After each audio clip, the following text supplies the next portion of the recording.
1, 2. 1, 2.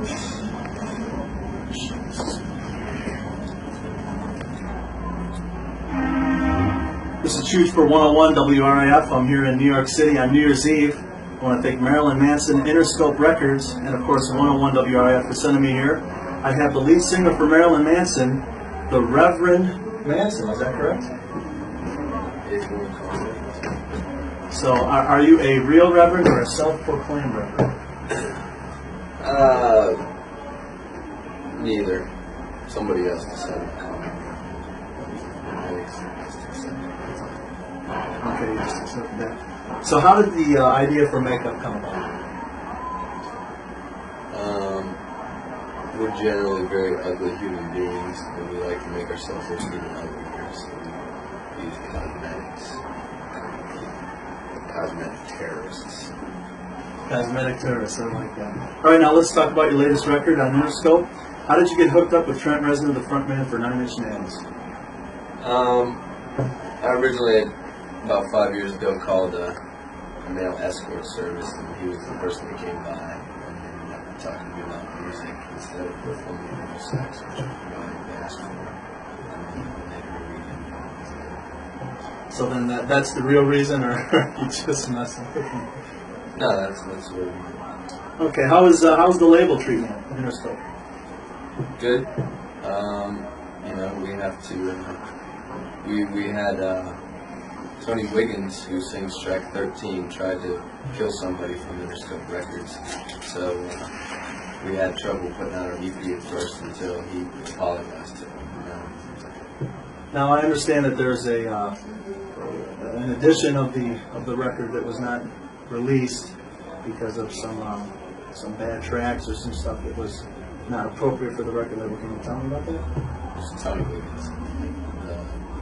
The guy that sings track number 13. We had some recordings of him that were made last year during a Cuban Studies project that he and I were conducting, wherein he was beating some girl to death because she asked him to, and he was going to the rest of the recording. So then Tony Wiggins tried to murder somebody, and we had a hard time putting on the record. So Tony Wiggins would be a full journalist. We like to be the ones responsible for putting him on CD. Well, thank you. I didn't expect that answer. Now back to Trent Reznor, really quick. How was your working relationship? And as far as production, did you guys get along on a lot of ideas, or were you kind of different? We agreed with most stuff. He likes to have a lot of transsexual prostitutes in the studio while we're working. It tends to be distracting. So. And although we like to wear wigs and things like that, he wears these weird toupees sometimes because he doesn't want people to recognize him. And sometimes it's very distracting. As far as he's good at bringing out the best of the music. Now, did you work together with him on a lot of the engineering stuff, or is it just pretty much let him go free on that? We just all pretty much do a lot of drugs and then however it comes out. Just have fun together. Do them up and record, that's it. All right, now let's talk about the tour. Now, I know you had 2 sold-out shows at St. Andrews in Detroit a couple of months ago. How's the rest of the country going? It's all gone pretty much the same. So everything's selling out. You guys expect to be on a major tour in the next month or 2 or 6 months, you think?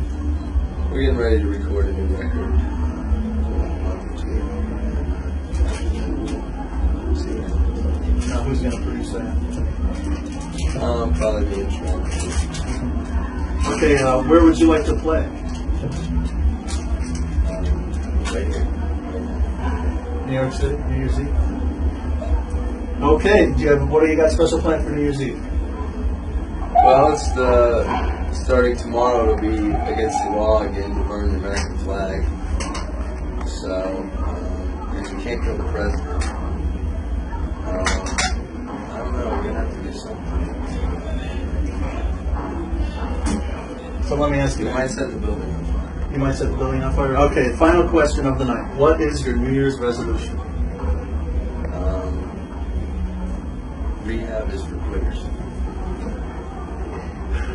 Thank you very much, Reverend Manson. Once again, I want to thank Marilyn Manson for talking with me, Interscope Records for sending me here. This is Chooch in New York City, downtown Manhattan, Academy Theater, rocking live New Year's Eve, 1995 for 101 WRIF. Time for cake and cider. Good night.